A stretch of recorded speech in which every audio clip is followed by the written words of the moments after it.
Hi there. This is my review of the Simmons Predator Quest.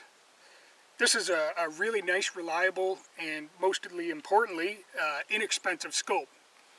Now, Simmons has kind of not really a good reputation. It's just kind of bundled in with the cheaper scopes. And I've actually found these scopes to be very, very reliable. So I thought I'd say something positive and get it out there and kind of get the message out that these are actually a pretty decent scope.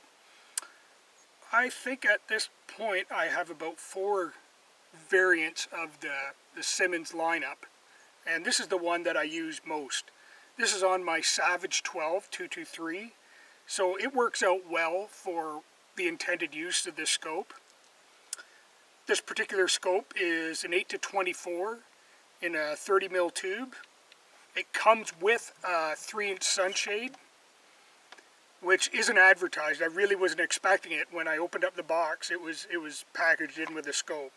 So that was kind of a pleasant surprise, because I usually pay a few bucks extra to get a hold of one of those, and one of my shooting positions is basically anytime before noon I'm shooting directly into the sun. So it's actually comes in quite handy, and I do leave it on the rifle most of the time. This scope has been reliable in damp and cold conditions. Now, I haven't tried it out in sub-zero temperatures because where I live it just doesn't get that cold, so I can't really make a statement on that. But being on Vancouver Island, well, we're basically in the most northerly rainforest on the planet, so if you're going to get a fogged up scope, this is probably going to be where it's going to happen.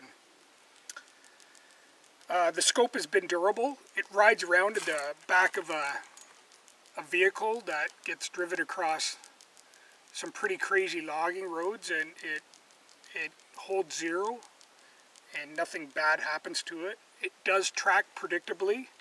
I shoot this rifle between 100 and 400 meters, so I am making small adjustments in the upper turret, and it's done so predictably. I did try shooting some boxes with it when I first got the scope, and I didn't keep the targets, unfortunately, so I can't really flash those.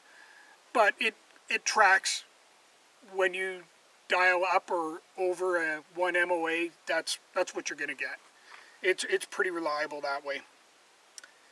The glass is not outstanding on this scope, but it's usable. If you're expecting good high quality glass, that seems to be something you're really going to pay for. And to see a noticeable improvement in glass on a scope of this magnification, you're probably going to have to go over 600 bucks. You're probably looking at an $800 Vortex or something like that. So you're talking basically 3 times the price to get a noticeable increase. So if you want to try and kind of stay under the $500 mark, you're going to make it very comfortably with this and still have a good strong magnification. This scope has been, actually it has spent most of its time mounted on a 308. It was on a Remington 700 SPS heavy barrel 308. I put about 1,000 rounds through it before I changed scopes, mostly because I shoot this rifle more often, and this is actually a better scope than what I had on it before. I actually switched out loopholed scope to the Simmons, believe it or not. I find the Simmons to be a better scope, reliably wise. Crazy to say it, but I've been having problems with 2 of my newer loopholds, so I won't be buying any more of those. Negatives on this scope: the lens caps. They're cheap, but you're going to see that. It's, you know what, you're going to see something comparable on pretty much any scope you're getting now. They seem to be headed this way but you know what, it's functional. It keeps your fingers off the lens, so I guess that's what you need. Another negative is there's no graduations on the turrets. Now,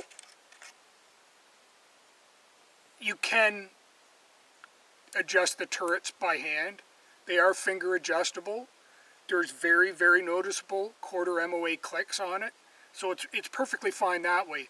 but there's absolutely no marks on there to know where you were. So you kind of got to keep track of where you leave your scope dialed. That's probably the biggest negative I can say.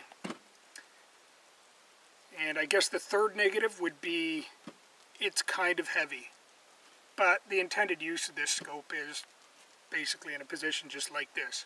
It's made to be on a bench or from a fixed firing position, you know, set up on the ground with your bipod or whatever.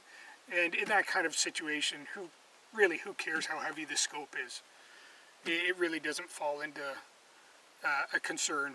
So anyway, that's about all the blab I have on the Simmons Predator Quest. And I think I'll do a nice close-up of it so everybody can see. You can see a few dings on the scope. The scope has been used, so there is that. Here's the walk around of the Simmons Predator Quest scope.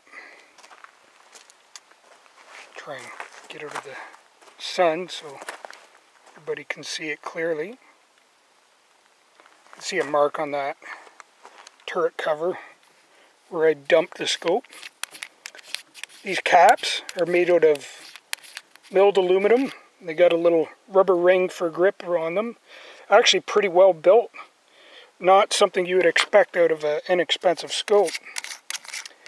As you can see, there is no graduations on either of the turrets.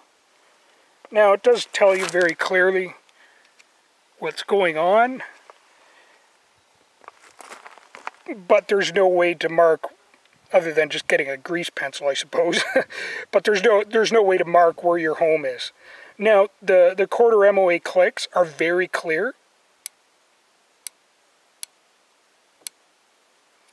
So there's no problem that way. But if you're doing a lot of adjustments and tweaking, you kind of have to keep track of where you were.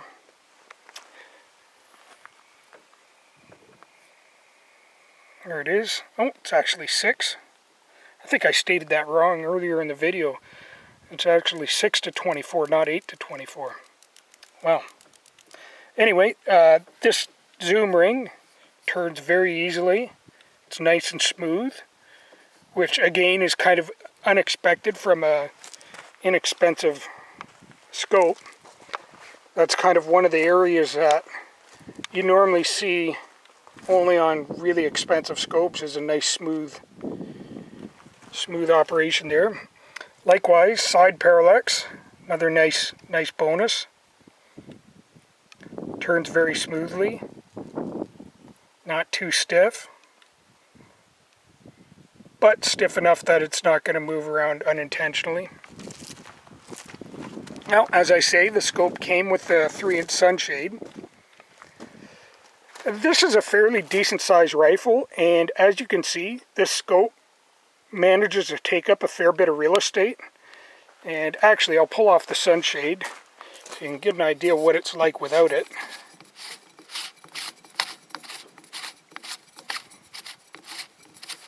Even without the sunshade. Now there is a trim ring to go on here in place of the sunshade to cover the threads. Again, a nice little extra to come with the scope. But as you see, even without the sunshade, this is a good sized optic. They're not playing around with this thing. So this isn't something you want with to throw on a walk around rifle. This is intended for a rifle that's going to be stationary, and as such, it does a very good job. Hope you enjoy the video.